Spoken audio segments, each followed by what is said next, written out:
तो आइए सुनते हैं आज की वीडियो में जादू, सस्पेंस, खौफ और दहशत से भरपूर एक नाकाबिले फरामोश कहानी। वो एक खौफनाक शाम थी। दिन ढलते ही काफी बादल आसमान पर छा गए थे, जिसकी वजह से अंधेरा फैल गया था। सारा दिन सख्त गर्मी के बाद शाम को अचानक से मौसम के तेवर बदल गए। ये सब मुझे बहुत अजीब लग रहा था। थोड़ी देर गुजरी थी कि जबरदस्त बारिश शुरू हो गई और साथ में बिजली पूरे गुस्से से चमक रही थी, जैसे पलक झपकते ही सब कुछ जलाकर राख कर देगी। बारिश शुरू हुए कुछ ही देर हुई थी कि लाइट चली गई। खैर, मैं अपने कमरे में खड़ा खिड़की से बाहर मौसम का नजारा कर रहा था। घर के पास बाजार में कोई भी नजर नहीं आ रहा था। बस एक दुकान पर मोमबत्ती की हल्की सी रोशनी नजर आ रही थी। कोई भी जीरू इस मौसम में बाहर नहीं था। अचानक से मौसम का खराब होना कुछ समझ में नहीं आ रहा था। मैं अपने कमरे में मोमबत्ती जलाकर अपने बेड पर लेट गया। बेड पर लेटे अभी मुझे कुछ ही वक्त गुजरा था कि दूर कहीं से जोर से बिजली गरजने की आवाज आई। कुछ देर के लिए ऐसी रोशनी हो गई जैसे दिन निकल आया हो। मैं उठा और वापस खिड़की के पास खड़ा हो गया। बारिश अभी मूसलाधार हो रही थी, बल्कि पहले से ज्यादा तेज हो गई थी और बिजली भी वक्फे वक्फे से चमक रही थी। मैंने टाइम देखा तो 10 बज चुके थे और मुझे नींद बिल्कुल नहीं आ रही थी। इतने खराब मौसम में मुझे दूर से कोई चीज अपनी तरफ उठती हुई आती दिखाई दी। पता नहीं क्या चीज थी, साफ दिखाई भी नहीं दे रहा था, लेकिन मेरा तजस्सुस उसे देखने के लिए और भी बढ़ रहा था। मैं वहीं खड़ा रहा और वो चीज मेरे घर के सामने बड़े कीकर के पेड़ पर आकर बैठ गई। अंधेरे में साफ नहीं दिखाई दे रहा था, लेकिन वो जो भी था या थी बहुत बड़ी दिखाई दे रही थी। मैंने सोचा कि हो सकता है कोई परिंदा हो। मैंने इतना बड़ा परिंदा कभी नहीं देखा था और उसे गौर से देखने लगा। तभी बिजली चमकी। कुछ देर के लिए चमक पैदा हुई तो मैंने उस परिंदे को देखा। वो बहुत बड़ा गिद्ध था। उसे देखकर मेरे रोंगटे खड़े हो गए, क्योंकि वो मुसलसल मेरी तरफ देखे जा रहा था। इतना बड़ा गिद्ध मैंने पहले कभी नहीं देखा था, और वो भी इतने खराब मौसम में इतनी दूर से आराम से परवास करता आया था। और अब ऐसे दरख्त पर बैठा था जैसे मौसम की उसे कोई परवाह ना हो, और मेरे कमरे की खिड़की के बिल्कुल सामने शाख पर बैठा मुझे अंधेरे में भी यकसा मेरी तरफ यकटेक देखे जा रहा था। मैंने जल्दी से खिड़की बंद की, पर्दा आगे किया और वापस अपने बेड पर आकर लेट गया। अभी मेरी आंख लगे कुछ ही वक्त गुजरा होगा कि किसी की दिलदोज चीखों से मेरी आंख खुल गई। मैं हड़बड़ाकर उठ गया। चीखों की आवाज मुसलसल आ रही थी और बाहर गली से आ रही थी। मैं उठा, खिड़की के पास गया, खिड़की खोली, बाहर देखा तो मैंने जो देखा वो देखकर भौंचका रह गया। गली में एक लड़की चीखती हुई भागे जा रही थी। उसके सर पर वही गिद्ध जो मेरे घर के सामने दरख्त की शाख पर बैठा था ताकुब में था। लेकिन मुझे ये समझ नहीं आ रही थी कि वो गिद्ध तो बस उसके ऊपर परवास कर रहा था, लेकिन वो लड़की ऊपर देखने के बजाय नीचे देख रही थी और बचाओ बचाओ बचाओ कहती हुई भागती जा रही थी। जबकि मैंने उसके पीछे देखा तो कोई भी नहीं था। अचानक से एक रस्सी दूर से घूमती हुई आई और उस लड़की के पैरों को जकड़ लिया। मैंने उस सिम देखा जहां से रस्सी आई थी तो वहां पर 3 औबाश लड़के खड़े थे जो शायद शराब के नशे में धुत थे और उस लड़की को नुकसान पहुंचाना चाहते थे। कहाँ जाएगी? अब तो बहुत भाग लिया तूने, अब आराम कर ले थोड़ा, फिर तुझे तेरे मुकाम पर पहुंचा देंगे। उनमें से एक बोला और फिर वो तीनों खिलखिलाकर हंस पड़े। खुदा के लिए मुझे जाने दो, मेरी माँ बहुत बीमार है। अगर मैं उसके लिए दवा लेकर ना गई तो वो मर जाएगी। मुझे जाने दो, मैंने क्या बिगाड़ा है तुम लोगों का? तुम्हें जाने देंगे, लेकिन अभी नहीं। वो तीनों हंसने लगे। उनकी हंसी हर तरफ गूंज रही थी और फिर वो तीनों आहिस्ता आहिस्ता लड़की की तरफ बढ़ने लगे और बिल्कुल उसके करीब पहुंच गए। मैं ये सारा नजारा अपनी आंखों से देख रहा था, लेकिन अपनी जगह से हिल भी नहीं पा रहा था, जैसे किसी ने मुझे हिप्नोटाइज कर दिया हो। उनमें से एक ने लड़की की तरफ अपना हाथ बढ़ाया। तभी आसमानी बिजली जोर से कड़की और बारिश पूरे जोर से बरसने लगी। लेकिन वो ऐसे खड़े थे जैसे उन्हें तूफानी मौसम का पता ना हो। वो लड़की आहो बका कर रही थी कि मुझे छोड़ दो, लेकिन वो दरिंदे मुसलसल उसे सताए जा रहे थे। तभी एक ने उसका दुपट्टा खींचा और ऊपर की तरफ उछाल दिया। उस लड़की की जबरदस्त चीख मुझे सुनाई दी। तो फिर मैं जैसे होश की दुनिया में आ गया। मैं दौड़ता हुआ नीचे गया, लेकिन वहां ना वो लड़के थे और ना ही लड़की। मैं ये देखकर हैरान रह गया। बाहर गली में निकला और इधर उधर देखा, लेकिन वहां कोई भी नहीं था। अचानक मुझे दरख्त के ऊपर से किसी परिंदे के उड़ने की आवाज आई। मैंने ऊपर देखा तो वही गिद्ध वापस जा रहा था। इतनी देर में आजान की आवाज आने लगी। बारिश रुक गई। मैं वापस अपने कमरे में आया, तलावत की, सुबह का नाश्ता करके कॉलेज चला गया। मैं कॉलेज में हिस्ट्री का लेक्चरर था। सारा दिन मेरा सोच में गुजरा कि आखिर ये सब क्या था जो रात मेरे साथ पेश आया था। कभी मैं अपना वहम ख्याल करता, दूसरे ही पल उसको झटक देता। आखिर ये वहम कैसे हो सकता है, जबकि मैंने वाज़ेह तौर पर अपनी आंखों से देखा था। मैं स्टाफ रूम में बैठा अपनी सोचों में गुम था कि मेरा साथी लेक्चरार वहां पर आ गया। मुझे सोचों में गुम देखकर पूछने लगा, यार हन्नान, किन सोचों में गुम हो? मैं एकदम चौंक गया। नहीं यार, मैं तो बस ऐसे ही। अच्छा, तो तुम्हारी क्लास का टाइम हो गया है। मैं ये बात सुनकर क्लास लेने चला गया। लास्ट पीरियड था, उसके बाद मैं वापस अपने फ्लैट में आ गया। वापसी पर उस दिन मैं रात वाले वाक़ये की वजह से बहुत परेशान था। सर में काफ़ी दर्द था मेरे। मैंने चेंज किया और सो गया। असर के वक्त उठा, नमाज पढ़ी, ताज़ा हवा लेने की घर से बाहर चला गया और पास ही के पार्क में चहलकदमी करने लगा। मगरिब के करीब मैं पार्क से निकल आया और अभी मैं घर की तरफ आ ही रहा था कि मुझे बुजुर्ग की आवाज़ सुनाई दी। हन्नान, वो तुझसे मदद लेने आई है, बहुत तकलीफ में है, तो उसकी मदद कर, डर नहीं, वो तेरा कुछ नहीं बिगाड़ेगी। मैं मुड़कर बाबा के पास जाने लगा तो अब वो मुझे वहां कहीं नजर नहीं आए। मैं घबरा कर इधर उधर आवाज देने वाले बाबा को देखने लगा, लेकिन उनको ना मिलना था और ना ही वो मिले। मैं वापस अपने कमरे में आ गया। मौसम आज भी अबर आलूद था और शाम होते ही बारिश शुरू हो गई। कमरे में आके मैं स्टडी टेबल की तरफ चला गया, अपना पसंदीदा रिसाला निकाला और पढ़ना शुरू कर दिया। लेकिन मेरा ध्यान रात वाले वाक़ये और फिर बाबा की गुफ्तगू पर अटका हुआ था कि आखिर ये मामला क्या है, हो क्या रहा है। मैं इस मसले में पढ़ना नहीं चाहता था, लेकिन ना चाहकर भी मेरा ध्यान उस तरफ चला जाता। बारिश ने फिर जोर पकड़ लिया था। मैंने खाना खाया, सोने की गर्ज से लेट गया। टाइम देखा तो घड़ी 10 बजा रही थी। लेटते ही दिन भर की थकन की वजह से मेरी आंख लग गई। रात के उसी पहर मेरी आंख फिर किसी लड़की की चीखों की वजह से खुल गई। मैं जल्दी से उठा, खिड़की के पास गया। आज फिर गेट अपनी कल वाली जगह पर मौजूद था, लेकिन आज नीचे का मंजर कुछ और ही था। वही लड़की भाग रही थी, लेकिन उसको अजीबो गरीब किस्म के परिंदे भागने नहीं दे रहे थे, बल्कि उसको जगह जगह से नोच रहे थे और इसकी चीखों की आवाज पूरे माहौल को दहला रही थी। गिद्ध ऊपर शाख पर बैठा मेरी तरह ये मंजर देख रहा था और वो लड़की कभी गिद्ध की तरफ देखती, कभी इधर उधर और बचाओ बचाओ की पुकार लगाती। वो परिंदे जो चमगादड़ों जैसे थे, उन्हें हटाने की कोशिश जितनी वो करती, वो उसको और अजियत देते। मुझसे ये सब कुछ देखा नहीं गया। मैं उस लड़की की मदद के लिए नीचे गया, लेकिन कल की तरह आज वही सब कुछ हुआ। ना वो लड़की थी, ना वो चमगादड़ों जैसे परिंदे, सब कुछ गायब था। गिद्ध की तरफ देखा तो वो भी अपनी जगह से गायब था, जैसे वो भी यहाँ पर तमाशा देखने आता था और देखकर चला जाता था। अब मुझे कुछ गड़बड़ लग रही थी कि कोई ना कोई बात है। आखिर मुझे ही क्यों ये सब कुछ दिखाई देता है? और भी तो लोग हैं इधर, उनको इस लड़की के शोर की और रोने की आवाज क्यों नहीं सुनाई देती? मुझे ही क्यों? और फिर उस बाबा का कहना है कि वो लड़की मुझसे मदद चाहती है। आखिर क्या मदद? और मेरे नीचे जाने पर तो सब कुछ गायब हो जाता है, तो फिर मैं कैसे उसकी मदद करूं? ये सब सोचता हुआ मैं सो गया। नमाज के लिए भी ना उठ सका। सुबह 8 बजे मेरी आंख खुली। जल्दी से नाश्ता किया, कॉलेज चला गया। कॉलेज के 2nd फ्लोर पर मैं अपना तीसरा पीरियड लेने आ गया और फिर खिड़की के पास खड़ा हो गया, जिससे बाहर सड़क का नजारा पूरी तरह से होता था। मैंने देखा वही कल वाले बाबा जो मेरे सामने से गायब हुए थे, कॉलेज के गेट के सामने सड़क किनारे खड़े थे। अजीब बात थी, वो भी मेरी तरफ ही देख रहे थे। आज उनकी आंखों में मुझे बेतहाशा दर्द महसूस हुआ और ऐसे जैसे वो मुझसे कुछ कहना चाहते हो। मैं क्लास से निकला, बाहर की तरफ गया, लेकिन जैसे ही मैं कॉलेज के बाहर निकला, सड़क पर गया तो वहां कुछ भी नहीं था। मैं इधर उधर देखकर वापस आ गया। अब तो सच में मेरा दिमाग घूम गया था। आखिर ये क्या हो रहा था मेरे साथ? कॉलेज से छुट्टी के बाद मैं घर आ गया और आराम करने के लिए लेट गया। असर के वक्त उठा, बाहर निकल गया। कल वाली जगह पर यह सोचकर पहुंचा कि क्या पता वो बाबा फिर मुझे नजर आ जाएं, लेकिन वो आज मुझे कहीं दिखाई नहीं दिए। मैं काफी देर उनके लिए देखता रहा, फिर थक हार कर घर आ गया। रात आ गई। आज रात सोने से मुझे पता नहीं क्यों डर लग रहा था, जबकि मैं कोई डरपोक इंसान नहीं, लेकिन आज मुझे डर लग रहा था कि फिर कोई वाकया कुछ और उस लड़की के साथ होता नजर न आए। वक्त गुजरता गया। आज मुझे एक पल के लिए भी नींद नहीं आई।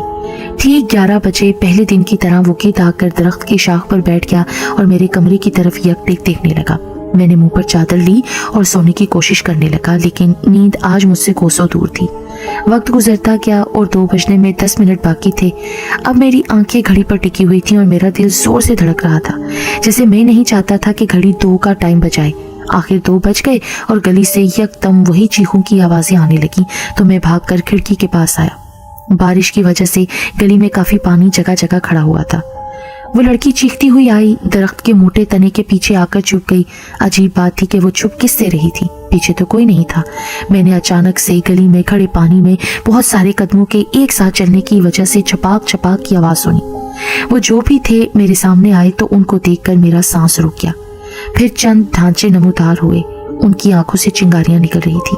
वो ढांचे उस लड़की के ताकुब में थे। लड़की जो उनसे छुप कर बैठी हुई थी, उसे इस बात की खबर ही ना हुई कि कब ये ढांचे उसके सर पर पहुंच गए और उसे बालों से पकड़कर गली के दरमियान ले आए। एक ढांचा आगे बढ़ा और उसने अपने लंबे लंबे नाखूनों से उस लड़की की गर्दन पर वार किया। मैं ये देखकर रह नहीं सका। वो लड़की लड़खड़ाती हुई नीचे गिर गई। अब वो दूसरा वार उसके पेट में अपने नाखून घोंपकर करने लगा तो मैं बोल उठा, रुक जाओ, क्या कर रहे हो तुम? वो सब मेरी तरफ नहीं देख रहे थे, जबकि वो गिद्ध और लड़की मेरी तरफ देखना शुरू हो गए। मैं भागकर नीचे गया तो पहले 2 दिन की तरह आज भी सब कुछ गायब था। मैं वापस आया और अपना सर पकड़कर बैठ गया। आखिर ये सब क्या हो रहा था मेरे साथ? ये सोच सोचकर मैं पागल हो रहा था। नींद थी कि आने का नाम नहीं ले रही थी। मैंने स्लीपिंग पिल्स ली और सो गया। सुबह 11 बजे मेरी आंख खुली तो कॉलेज से भी आज छुट्टी हो गई। वैसे भी मेरा सर बहुत दर्द कर रहा था, कॉलेज जाना भी नहीं चाहता था। बिस्तर से उठकर किचन में आया, अपने लिए चाय बनाने लगा।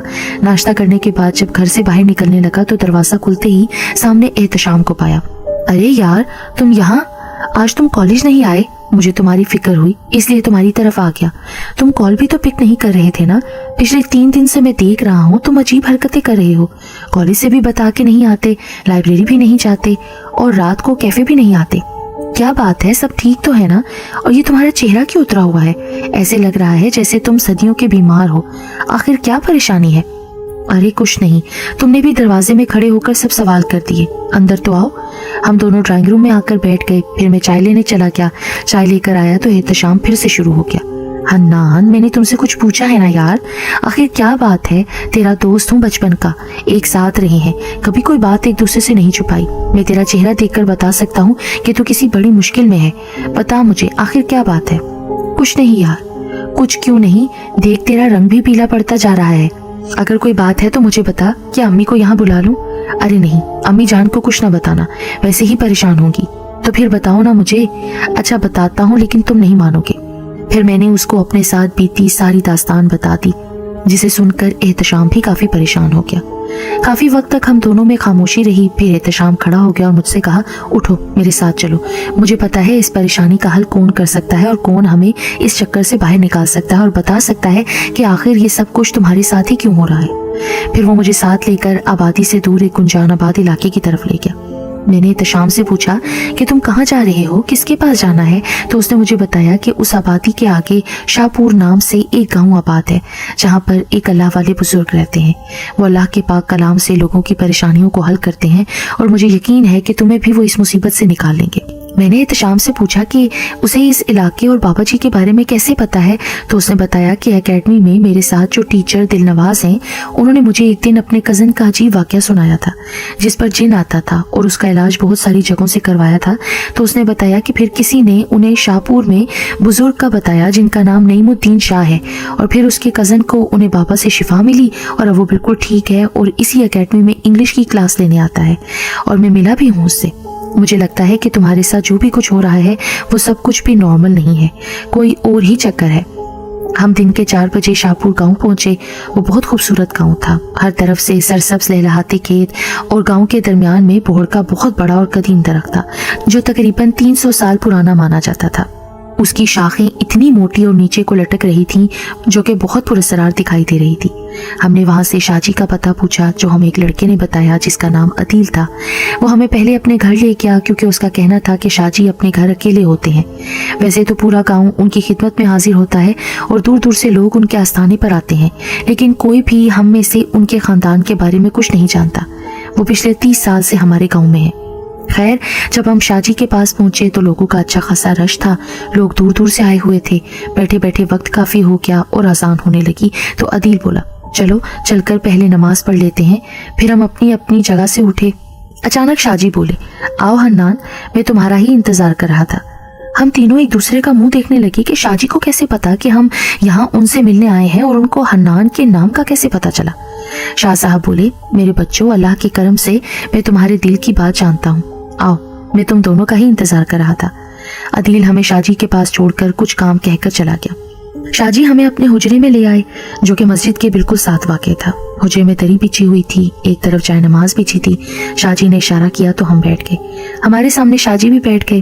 پھر وہ کہنے لگے، بیٹا میں سب کچھ جانتا ہوں، وہ سب کچھ جو حنان کے ساتھ پیش آ رہا ہے، پھر اسے کسی بزرگ کا نظر آنا، گدھ کے درخت پر بیٹھنا، لڑکی کے ساتھ ہر روز ایک نیا دردناک واقعہ ہوتے دیکھنا، سب کچھ جانتا ہوں۔ اور یہاں تک تم لوگ میرے پاس آئے اور وہ لڑکی جس تکلیف میں مبتلا ہے، اس تکلیف کو صرف حنان نکال سکتا ہے، لیکن شاہ جی میں اس لڑکی کی کیسے مدد کر سکتا ہوں؟ اور اس لڑکی کے ساتھ یہ سب کچھ کیوں ہو رہا ہے؟ اس کے پیچھے بھی ایک داستان ہے میرے بیٹے۔ اس دنیا میں کوئی بھی بے مقصد یا بلا وجہ نہیں ہے۔ تو شاہ صاحب پھر اس لڑکی نے ایسا کیا کیا جو آج وہ اس عذاب سے گزر رہی ہے، اور میں اسے اس عذاب سے کیسے نکالوں؟ میں تم دونوں کو حقیقت بتا دوں گا، لیکن ابھی عشاء کی اذان کا ٹائم ہے۔ نماز عشاء ہم نے شاہ جی کی امامت میں پڑھی، پھر ان کے ساتھ آ گئے۔ اب کی بار ہم حجرے کے بجائے برآمدے میں بیٹھے تھے۔ حمزہ ہمارے لیے کھانا لے کر آیا اور کھانا رکھ کر چلا گیا۔ ہم نے کھانا کھایا، شاہ جی کا انتظار کرنے لگے جو کہ قرآن پاک کی تلاوت میں مصروف تھے۔ تقریباً آدھے گھنٹے بعد شاہ جی آ گئے اور آخر ہمارے برابر میں بیٹھ گئے۔ میں تم لوگوں کو اب وہ داستان سنانے جا رہا ہوں جو کہ آج سے 62 سال پہلے کی ہے۔ میری عمر اب 87 سال سے بھی اوپر ہو گئی ہے۔ شاہ جی اپنی بات جاری رکھتے ہوئے کہنے لگے۔ حمزہ بھی آ کر ہمارے پاس بیٹھ گیا اور وہ بھی شاہ جی کی داستان سننے لگا۔ یہ ان دنوں کی بات ہے جب میری عمر ابھی 25 سال تھی۔ میں اپنی جوانی میں خوبرو اور طاقتور انسان تھا۔ میری پیدائش چونکہ سیدوں کے گھرانے میں ہوئی، اس لیے سب بہت عزت اور تکریم سے ملتے۔ میں نے کبھی کسی کا دل نہیں دکھایا تھا، اپنے گاؤں والوں کی جی جان سے ہر کام میں مدد کرتا تھا اور گاؤں کی ہر عورت کو ماں جی، خالہ جی یا بہن کہہ کر پکارتا۔ سب گاؤں والے مجھے چھوٹے شاہ جی کے نام سے پکارتے۔ میرا بڑا بھائی سید فہیم الدین شاہ بالکل ایک الگ انسان تھا۔ ہمارا گھرانہ اس وقت جانے مانے والے کچھ گھرانوں میں سے تھا۔ میرے دادا سید محمد تبریز علی شاہ بہت جانی مانی ہستی تھے۔ ان کے آستانے پر عقیدت مندوں کا ہر وقت حجم غفیر لگا رہتا تھا۔ ہمارے دادا نے ہم دونوں بھائیوں کی پرورش میں کسی قسم کی کوئی کمی نہیں چھوڑی تھی۔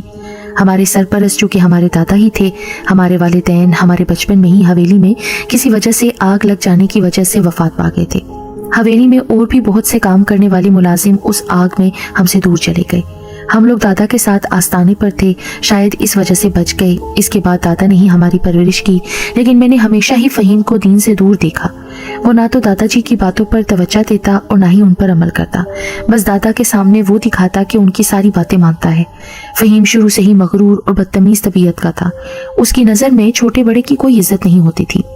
گاؤں کے اسکول سے میں نے تعلیم حاصل کی، لیکن فہیم وہاں پڑھنا پسند نہیں کرتا تھا، اس لیے شہر جا کر تعلیم حاصل کرنا چاہتا تھا۔ دادا جی نے اس کی یہ خواہش پوری کی، اسے گاؤں سے شہر تعلیم حاصل کرنے کے لیے بھیج دیا۔ وہ چھٹیوں میں گاؤں آتا رہتا تھا۔ شہر سے آنے کی وجہ سے وہ گاؤں کے لوگوں کو اپنے آگے کچھ نہ سمجھتا اور گاؤں والوں کو جاہل گوار اور بہت سے القاب سے پکارتا۔ حویلی میں کام کرنے والوں سے بدتمیزی کرتا، جس کی وہ اکثر شکایت کرتے اور میں ان کو درگزر کرنے کا کہہ دیتا کہ تم لوگ تو جانتے ہو یہ بچپن سے ہی ایسا ہے، جب بڑا ہوا تو اپنے دوستوں کو بھی اپنے ساتھ گاؤں لانا اس نے شروع کر دیا۔ فہیم میں بہت غلط حرکات پیدا ہو گئی تھی۔ ایک دفعہ اسے میں نے پکڑ لیا اور کہا کہ میں دادا جی کو تمہارے اس فیل کے بارے میں بتاؤں گا۔ تو اس نے کہا کہ دادا جی کو تم دکھ نہیں دے سکتے، میں یہ جانتا ہوں، تو تم ان کو کچھ نہیں بتاؤ گے۔ میں واقعی اس عمر میں دادا جی کو دکھ نہیں دے سکتا تھا۔ میں سارا دن دادا جی کے ساتھ آستانے پر رہتا، ان کے عقیدت مندوں میں شامل ہوتا۔ جب میری عمر 23 سال ہوئی تو دادا جی مجھے اس دنیا میں اکیلا چھوڑ کر اللہ کے پاس چلے گئے۔ مجھے کچھ سمجھ ہی نہیں آتا تھا کہ میں کیا کروں۔ ہر وقت دادا جی کے غم میں اپنے کمرے میں بند روتا رہتا۔ حویلی کے ملازموں نے مجھے اس غم سے نکالنے میں بہت مدد کی اور مجھے یہ سمجھایا کہ دادا جی کے بعد میں ہی ان کا ہمدرد ہوں اور دادا جی کے بعد لوگ مجھ سے عقیدت رکھتے ہیں۔ آہستہ آہستہ میں زندگی کی طرف واپس آنے لگا اور پھر دادا جی کے آستانے پر جانے لگا۔ اب لوگ مجھ سے اپنے مسئلوں کا حل پوچھنے آتے۔ دادا جی نے مجھے تمام وظائف اور نورانی عمل بتائے تھے اور مجھے کہا تھا کہ لوگوں کی مدد ہمیشہ قرآن و پاک اور حدیث کی روشنی میں کرنا۔ آہستہ آہستہ دن گزرتے گئے۔ دادا جی کی وفات کے بعد فہیم بالکل آزاد ہو گیا تھا۔ اب وہ کھلے عام نشہ کرتا، حویلی کے ملازموں کو تنگ کرتا، گاؤں کی لڑکیوں کے ساتھ بدتمیزی کرتا، ساری رات شہر سے آئے اپنے دوستوں کے ساتھ حویلی میں جشن کرتا، جن میں ان کے ساتھ اوباش لڑکیاں بھی شامل ہوتی۔ میں اللہ سے فہیم کے گناہوں کی معافی مانگتا، اسے ہمیشہ اللہ کے عذاب سے ڈراتا۔ ان میں ایک اوباش لڑکی ہمیشہ مجھے تنگ نظروں سے دیکھتی اور میرے قریب آنے کی کوشش بھی کرتی۔ جس کی وجہ سے میں نے پھر کبھی گھر جانے کا فیصلہ ہی نہ کیا، کیونکہ فہیم اپنے دوستوں کو شہر سے بلا کر مہینوں حویلی میں ٹھہراتا اور یہ سارے مل کر وہاں شیطان کو خوش کرتے رہتے۔ گاؤں والے بھی ان سے بہت پریشان تھے اور ہمیشہ مجھے شکایت کرتے تھے۔ میں انہیں کہتا تھا کہ اللہ ان پر عذاب مسلط کرے گا، تو گاؤں والے چپ ہو جاتے۔ فہیم اور اس کے دوست گاؤں کی بھولی بھالی لڑکیوں کو ورگلا کر ان کی عزت سے کھیلتے۔ انہی دنوں ہماری حویلی پر بہت پرانے کام کرنے والے چاچا دین محمد کی پوتی بھی وہاں پر کام کرنے کے لیے آئی۔ چاچا دین محمد اسے میرے پاس لے کر آئے۔ وہ بہت خوبصورت، معصوم اور شرمیلی لڑکی تھی۔ میں نے چاچا سے کہا کہ حویلی کے حالات آپ جانتے ہیں، فہیم اور اس کے دوست اچھے لوگ نہیں ہیں۔ ان کی موجودگی میں اسما یعنی کہ چاچا دین محمد کی پوتی کا وہاں کام کرنا خطرے سے خالی نہیں۔ ان کی مجبوری دیکھ کر میں نے اسے کچن میں کام کرنے کا کہہ دیا اور کہا کہ ان کے اٹھنے سے پہلے وہ کام کر کے چلی جایا کرے۔ وہ ایسا ہی کرتی اور چلی جاتی اور میرا کھانا مجھے آستانے پر دے جاتی۔ مجھے اسما سے عجیب سا لگاؤ ہونے لگا۔ میں نہ چاہتے ہوئے بھی نظر اٹھا کر اسے دیکھنے پر مجبور ہو جاتا، جبکہ جانتا تھا کہ یہ بہت بڑا گناہ ہے۔ میں اللہ سے اس گناہ کی معافی دن رات مانگتا۔ میں نے اسما کو مجھے کھانا لا کر دینے سے بھی منع کر دیا اور اللہ کے حضور سجدے میں معافی مانگنے میں دن رات صرف کر دیے۔ اب میں کمرے سے باہر تک پاؤں نہ رکھتا۔ گاؤں والے میری اس حالت پر بہت پریشان تھے۔ وہ بہت بار مجھے بلانے کے لیے آئے، لیکن مجھ پر جو کیفیت طاری تھی وہ اللہ سے اپنے گناہ کی معافی مانگنے کی تھی۔ ان لوگوں نے مجھے اپنا مسیحا بنایا ہوا تھا اور میں ہی ایسا گناہ کرنے والا تھا۔ ایک رات میں اپنے کمرے میں عبادت سے فارغ ہو کر سونے کی غرض سے لیٹ گیا تو خواب میں نے اسما کو کسی بدبخت کے ہاتھوں میں رسوا ہوتے دیکھا اور وہ بچاؤ بچاؤ کہہ کر چیخو پکار کر رہی تھی۔ میں ہڑبڑا کر اٹھ بیٹھا۔ میرے کپڑے پسینے میں تر تھے۔ میں نے پانی پیا، اللہ کا شکر ادا کیا کہ وہ خواب تھا، لیکن ایسا خواب میں نے دوبارہ دیکھا۔ میں پریشان ہو گیا۔ ٹائم دیکھا 3 بج رہے تھے۔ میں نے وضو کیا، پھر سجدے میں چلا گیا اور اللہ سے اپنے گاؤں والوں کی سلامتی کی دعا کرنے لگا۔ صبح میرے دروازے پر دستک ہوئی اور چاچا دین محمد کی آواز آئی، چھوٹے شاہ جی دروازہ کھولیں، میں لٹ گیا، میں برباد ہو گیا ہوں۔ میں نے جب شاہ جی کی یہ الفاظ سنے تو مجھے میرا دل حلق سے باہر آتا محسوس ہوا۔ میں نے دھڑکتے دل سے دروازہ کھولا تو چاچا دین محمد لڑکھڑا کر میرے بازوؤں میں گر گئے۔ میں نے چاچا کو سنبھالا اور پوچھا کہ کیا ہوا، تو چاچا نے بتایا کہ میں تو اپنی عبادت میں مصروف تھا اور فہیم اپنی عیاشیوں میں۔ چاچا نے بتایا کہ فہیم نے اسما کی آبرو ریزی کر کے اسے مار دیا ہے۔ کل رات کو اسما کھانا بنا کر گھر آنے لگی تو فہیم جو کافی دنوں سے اس پر نظر لگائے بیٹھا تھا، لیکن اسما ہمیشہ دوسری کام کرنے والیوں کے ساتھ ہوتی تھی، پھر گھر چلی جاتی تھی۔ آج وہ دوسری عورت کسی وجہ سے نہیں آئی اور اسما کو دیر ہو گئی۔ فہیم نے اس موقع کو غنیمت جانا اور اسما کو اٹھا کر لے گیا۔ میری بچی کو مار دیا اس نے۔ شاہ جی میری تو جیسی دنیا ہی لٹ گئی تھی۔ میں نے اسما سے نکاح کرنے کا فیصلہ کیا تھا۔ دادا جی کے بعد اسما بھی چلی گئی۔ گاؤں میں ماتم کا سما تھا، سارا گاؤں غم کی تصویر بنا ہوا تھا۔ میں نے اپنے جذبات پر قابو رکھا۔ اسما کی نماز جنازہ میں نے ادا کروائی۔ اسے دفنانے کے بعد میں کچھ دیر اس کی قبر پر رکا۔ کل رات کو وہ میرے خواب میں مدد لینے آئی، لیکن میں نے اسے برا خواب سمجھا اور اس کی مدد نہیں کی۔ میں معافی کے قابل نہیں تھا، پھر بھی کافی دیر تک اس کی قبر پر بیٹھ کر اس سے معافی مانگتا رہا۔ مغرب کے ٹائم میں مسجد آیا، اذان دی، پھر نماز کی امامت کروائی۔ میں نہ تو حویلی کیا نہ ہی فہیم سے کچھ پوچھا۔ میں جانتا تھا کہ جب میرا اللہ چاہے گا اس دن اس شیطان اور اس کے ساتھیوں کی بھی باری آئے گی۔ میں آستانے پر آ گیا، وہاں کمرے میں جا کر اللہ کے سامنے سجدہ ریز ہو گیا۔ مجھے سمجھ نہیں آ رہی تھی کہ کیا کروں۔ میں نے اللہ کے سامنے رو رو کر خوب دل کا بوجھ ہلکا کیا۔ میرا اب وہاں دل نہیں لگتا تھا۔ فہیم اور اس کے دوستوں کی اوباشیاں دن بدن بڑھتی جا رہی تھیں۔ وہ وہاں اب رقص تماشے بھی کرنے لگے تھے، گویا پورا اوباشی کا اڈا بنا لیا تھا۔ ایک دن مجھے کسی کام کی غرض سے حویلی جانا پڑا تو میرا سامنا اس بدبخت عورت سے ہو گیا۔ اس نے مجھ سے بدتمیزی کرنے کی کوشش کی، لیکن میں حویلی میں موجود دوسرے فلور پر اپنے کمرے میں آ گیا۔ میں وہاں موجود الماری میں اپنی کتابیں نکالنے لگا تو مجھے اپنے پیچھے دروازہ بند ہونے کی آواز آئی۔ میں نے جلدی سے مڑ کر دیکھا تو وہ لڑکی دروازے کے پاس کھڑی مجھے وحشی نظروں سے دیکھ رہی تھی۔ یہ دروازہ کیوں بند کیا آپ نے؟ جیسے آپ کو تو پتہ ہی نہ ہو میں نے دروازہ کیوں بند کیا ہے، اس نے مجھے عجیب لہجے میں جواب دیا۔ دیکھیے دروازہ کھولیے اور مجھے جانے دیجیے، میں نے اس سے کہا، لیکن وہ میرے قریب آ گئی اور مجھے کالر سے پکڑ لیا۔ میں نے اسے دھکا دے کر خود سے دور پھینک دیا۔ اس نے مجھے گناہ عظیم کی دعوت دی تھی۔ میں نے اس کو دھتکارا اور سمجھانے کی کوشش کی، لیکن وہ میری ایک نہ مانی۔ میں جیسے باہر نکلنے لگا تو اس نے شور مچا دیا اور اپنے کپڑے پھاڑ دیے۔ مجھ سے پہلے کپڑے پھاڑ کر باہر نکل گئی۔ اس کی چیخوں کی آواز سن کر فہیم اور اس کے اوباش دوست بھی آ گئے۔ اس لڑکی نے جو ان کو بتایا وہ سن کر میرے پاؤں کے نیچے سے زمین نکل گئی۔ ایسے لوگوں سے یہی توقع کی جا سکتی ہے، وہ خود کی عزت تو بناتے نہیں، دوسروں کی کیا کریں گے۔ उन लोगों ने मुझे बहुत बेइज्जत किया, मारा भी।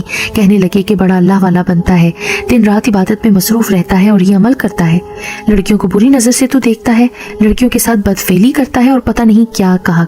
उन्होंने मुझे फिर रात एक कमरे में बंद कर दिया और कहा कि वो मुझे गांव वालों के सामने बेइज्जत करेंगे। मैंने रात भर सजदे में गुजारी और रो रो कर अपने हाल पर रहम करने की अल्लाह ताला से दरख्वास्त की। तब शायद कबूलियत का वक्त था और अल्लाह ने मेरी सुन ली। सुबह ये लोग मुझे गांव वालों के सामने ले गए और गांव वालों को सारा वाकया सुनाया।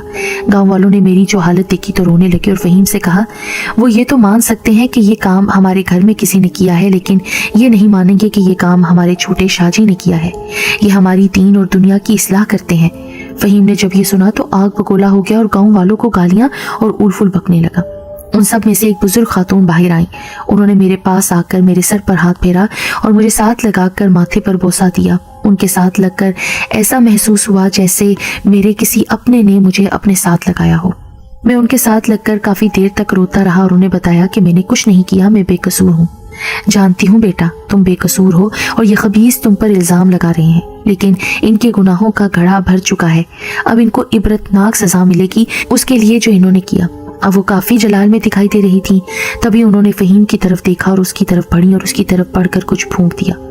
वो एक बदसूरत गिद्ध की शक्ल में तब्दील हो गया। तब उन्होंने उसे बद्दुआ दी, तुम हमेशा ऐसे ही बदसूरत गिद्ध की शक्ल में रहोगे, गंदगी और मुर्दार में मुंह मारते फिरोगे, जब तक मेरी ये बद्दुआ खत्म करने वाला कोई नहीं आ जाता। इतना कहकर उन्होंने फहीम को धुतकार दिया। सब गांव वाले देखते के देखते रह गए। फिर वो उस लड़की के पास गई। उन्होंने उस लड़की को, जिसका नाम आयजा था, ये बद्दुआ दी कि तू हर रात को जब लोग आराम करते हैं सख्त अजाब में मुब्तला हुआ करेगी। गली गली कूचों में तू अपनी मदद के लिए भागेगी, लेकिन कोई तेरी मदद के लिए नहीं आएगा क्योंकि तू किसी को भी दिखेगी नहीं। और ये गिद्ध तेरी इस होलनाकी का मंजर देखेगा क्योंकि जो काम तू करती है वो इसके इशारे पर करती है, ये भी तेरी मदद नहीं कर पाएगा। और जो तेरी इस बद्दुआ का असर खत्म करने वाला है वो सालों में कहीं पैदा होगा। तब तक तुम दोनों दिन रात अपने गुनाहों की माफी में सर्फ करोगे, तड़पोगे, लेकिन कोई तुम्हें इससे आजाद नहीं करेगा। फिर इतना कहकर वो बुजुर्ग खातून मेरे पास आई और दस्ते शफकत मेरे सर पर रखा और फिर चली गई। पता नहीं वो कौन थी, आज तक उनका पता नहीं चल सका। मेरा अब इस गांव में बिल्कुल दिल नहीं लगता था। मैं एक दिन गांव से निकल गया और एक नामालूम रास्ते पर चल निकला। जानता था कि गांव वालों से बात करूंगा तो वो कभी मुझे जाने की इजाजत नहीं देंगे, इसलिए उनको बताए बगैर वहां से निकल गया और तब से मैं इस गांव में, जिसका नाम शांति नगर था, यहाँ आ गया। यहाँ के लोगों ने इस गांव का नाम शांति नगर से बदलकर मेरे नाम से शाहपुर रख दिया। अब इस गांव को लोग शाहपुर के नाम से जानते हैं। बस यही है वो दास्तान। आखिर में हमने देखा कि शाहजी की आंखें आंसुओं से भरी हुई थी। शाहजी ने कहा कि तब से उनका भाई एक गिद्ध की शक्ल में है और वो लड़की इस अजाब में मुब्तला है। बाकी लोग भी अपने अंजाम को पहुंच गए। अल्लाह अपने बंदों को बार बार मौका देता है, लेकिन इंसान है कि संभलने का नाम ही नहीं लेता। तब उन पर अजाब इसी तरह नाजिल होता है और ऐसा ही कुछ उन बुजुर्ग खातून की बद्दुआ में फहीम, आयजा और उनके साथियों के साथ हुआ। और शायद बद्दुआ से आजाद करने वाले तुम ही हन्नान वो इंसान हो जो सालों में पैदा होने का उन खातून ने कहा था। फहीम और उस लड़की को बद्दुआ से आजाद कर दो क्योंकि वो दोनों अपनी सजा पा चुके हैं। जानते हो फहीम उस कीकर के पेड़ के ऊपर रोज आकर बैठता है और घंटों रोता है। मेरा भाई है लेकिन मैं उसके लिए कुछ नहीं कर पाता। और वो लड़की भी ख्वाबों में आकर मुझसे गिरियाजारी करती है। वो दोनों माफी के तलबगार हैं। मैंने उन्हें माफ कर दिया है। उन्हें बद्दुआ से रिहा कर दो क्योंकि कोई भी कभी उस लड़की को नहीं देख सका। तुमने इतने सालों में देखा है उसे और फहीम को उसके साथ। मुझे तुम्हारा पता चल गया था, तभी मैंने तुम्हें अपने पास बुलाया। लेकिन मैं कैसे बद्दुआ का असर खत्म कर सकता हूँ? मैं बताऊंगा तरीका तुम्हें बेटा, लेकिन असर तुम्हें ही खत्म करना होगा। तब शाहजी ने मुझे अपने साथ चलने का कहा और फिर चलते चलते गांव से बाहर एक जंगल की तरफ रास्ते पर चलने लगे। मैं शाहजी के पीछे पीछे चलता रहा। शाहजी मुझे लेकर एक ऐसी जगह पहुंचे जो बहुत से छोटे छोटे घरों पर मुश्तमिल था। किसी जमाने में ये कोई छोटा सा गाँव होगा क्योंकि घरों को देखकर ऐसा ही लग रहा था। उस वक्त रात के 11 बज रहे थे। रात बहुत काली और खौफनाक थी। चांद भी अभी तक नहीं निकला था। मुझे उन घरों को देखकर बहुत खौफ महसूस हो रहा था। वो घर खंडरात में बदल चुके थे। उल्लू की आवाज भी वक्फे वक्फे से माहौल को और खौफनाक कर रही थी। लेकिन शाहजी तो चलते जा रहे थे। फिर वो एक घर के पास रुक गए। वो घर देखकर मैं हैरान रह गया। वो घर तो बिल्कुल ऐसे नजर आ रहा था जैसे कोई रहता हो। बाकी सारी आबादी खंडरात में बदल चुकी थी, लेकिन वो घर बिल्कुल ठीक और अपनी असल हालत में था। उस घर के साइड पर कीकर का दरख्त था जिसकी शाखें और टहनियां नीचे को लटकी हुई थी और किसी भी किस्म के पत्तों से आ रही थी। वो दरख्त इस होलनाकी में किसी बदसूरत अफरियत की तरह महसूस हो रहा था। तब शाहजी ने मुझे घर के अंदर दाखिल होने का कहा। अंदर दाखिल हुआ तो ये क्या, मुझ पर एक और हैरत का पहाड़ टूटा। ये कोई घर नहीं था, ये तो किसी का मकबरा था। मैंने शाहजी की तरफ सवालिया नजरों से देखा तो वो बोले, बेटा ये उन्हीं बुजुर्ग खातून का मकबरा है जिन्होंने मुझे उस दिन उस जिल्लत का सामना करते हुए देखा और फिर फहीम और आयशा को बद्दुआ दी। लेकिन शाहजी, आपने तो कहा था कि आप इनके बारे में कुछ नहीं जानते। तो फिर? हाँ बेटा, क्योंकि सारी बात सबके सामने नहीं करते। ये बुजुर्ग खातून दादाजी के बाद मेरी उस्ताद रहीं और पहले मेरे दादाजी की उस्ताद थीं, और ये बुजुर्ग खातून हम में से नहीं है बल्कि ये जिन्नात कबीले में से हैं। मेरी हर मुश्किल में इन्होंने मुझे मदद दी, एक उस्ताद की तरह। दादाजी के बाद मेरे साथ मेरी बुजुर्ग उस्ताद यही रही, लेकिन इनको गुजरे अभी 15 बरस हो गए हैं। तुम्हारी इस दुनिया में आने का इन्होंने मुझे पहले ही बता दिया था कि तुम बद्दुआ का असर खत्म करोगे और खुद मेरे पास एक दिन आओगे तो मैं तुम्हें लेकर इनके मकबरे पर आऊं जो दुनिया की नजरों से दूर यहाँ आबाद है। यहाँ या तो जिन्नात आ सकते हैं या फिर मैं। तभी शाहजी मुझे लेकर मकबरे के बाहर थोड़ी सी जो जगह बनी थी वहां पर आए और मुझे बैठ जाने का इशारा किया। फिर खुद भी बैठ गए और कुछ पढ़ने लगे। थोड़ी ही देर में मैंने देखा कि एक वही गिद्ध जो मुझे दिखता था वो उड़ता हुआ आ रहा है और उस दरख्त पर बैठ गया। और फिर वो लड़की भी वहां आ गई जो जख्मों से चूर थी और गर्दन नीचे किए हुए दोनों हाथ जमीन पर ऐसे रखे हुए थी जैसे सजदे की सी हालत में हो। काफी देर तक खामोशी छाई रही।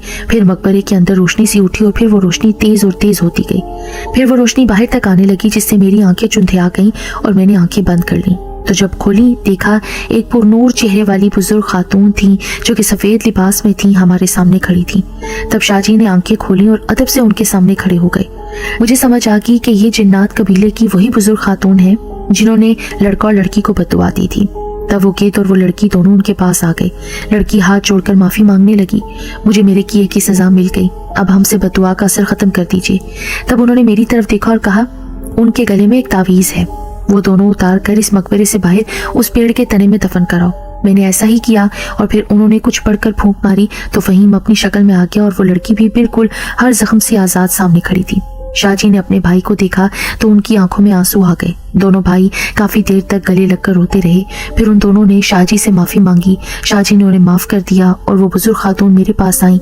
मेरे सर पर हाथ फेरा तो मैंने हिम्मत करके उनसे पूछा, क्या आप मुझे बता सकती हैं कि मुझ में ऐसा खास क्या है जो मैं ही ये बद्दुआ का असर खत्म कर पाया और इन दोनों को देख सकता था? तब उन्होंने मुझे बता दिया, इस बद्दुआ को वही खत्म कर सकता था जिसकी गर्दन के नीचे चांद और सितारे का निशान हो, और ऐसे लोग जिनके ये निशान जाहिर हों रोज पैदा नहीं होते। मेरे बाद तुम थे जिसके ये निशान था। मैं इस बद्दुआ को खत्म कर सकती थी या तुम, लेकिन मैं मुकर्ररा मुद्दत से पहले इस दुनिया से अगली दुनिया में चली गई और फिर मेरे बाद तुम ही वो इंसान रह गए हो। तुम्हें अल्लाह ने गैबी चीजें देखने की ताकत दी है। तुम खुद भी नेकी की राह पर चलो और नेक काम करो और नमाज अदा किया करो, इसमें कोताही से काम न लिया करो। फिर वो ये कहकर चली गई और हम वापस आ गए। दूसरे दिन सुबह में और एहतशाम शाहजी से इजाजत लेकर वापस आ गए, लेकिन मेरा दिल यहाँ नहीं लग रहा था, बस शाहजी के पास जाकर रहने को कर रहा था। मैं वापस शाहजी के पास आ गया और एहतशाम से भी बात कर ली। वो मान गया और मुझे वहाँ रहने की इजाजत दे दी। अब मैं दिन रात शाहजी की खिदमत में होता हूँ। कुरान पाक बिमा तर्जुमा और तफसीर पढ़ा, हर वक्त इस्लामी किताबें पढ़ता हूँ। फहीम और आयशा का शाहजी ने निकाह करवा दिया है, अब वो भी उनके साथ रहते थे। आयशा 5 वक्त की नमाज पढ़ती, कुरान पाक की तिलावत करती, मोहल्ले की बच्चियों और औरतों को भी कुरान की तालीम का दर्स देती थी। अब वो एक पर्दादार और परहेजगार खातून बन गई थी। फहीम भी मेरे साथ शाहजी के पास होता। मैंने मस्जिद में बच्चों को कुरान मजीद भी पढ़ाना शुरू कर दिया था, क्योंकि शाहजी की तबीयत कभी कभी ठीक नहीं रहती थी तो उन्होंने मुझे कुरान पढ़ाने का कह दिया था। शाहजी को गुजरे अब 10 साल हो गए हैं। मैंने इसी गाँव में अस्मा नामी एक लड़की से शादी कर ली है। अब हमारे 2 बच्चे हैं। शाहजी की कमी मेरी जिंदगी में कोई भी पूरी नहीं कर सकता, लेकिन जो काम जो दर्स उन्होंने मुझे दिया है आज वो अपने बच्चों को और उनके बाद गांव में रहने वाले सब लोगों को देता हूँ। शाहजी हकीकी मानों में अल्लाह के बरगजीदा बंदे और एक अच्छे उस्ताद थे, बिल्कुल ऐसे ही जैसे वो जिनजाती बुजुर्ग खातून शाहजी की उस्ताद थी।